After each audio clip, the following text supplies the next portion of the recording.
So I'll get you to introduce yourself there. Yeah, my name is Dick Ellsworth, formerly from New Brunswick, but I now live in Calgary, Alberta. And you're back here, you were studying piping most of the week? Yeah, I studied piping most of the week. I first came here in 1958 as a student piper, and I can always say this is where it all began as a piper.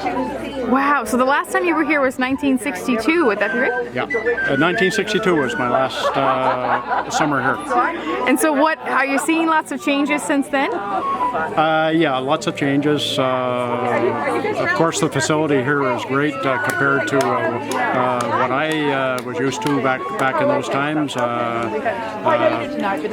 The overall school has changed very much with all the subjects that are being taught right now. Not only piping, but everything else that's included. It's certainly a big change, and I'm happy to come back. Wow, so maybe we'll see you here again sometime. Well, I hope so. I hope to return again. Very good. Thank you so much. You're welcome.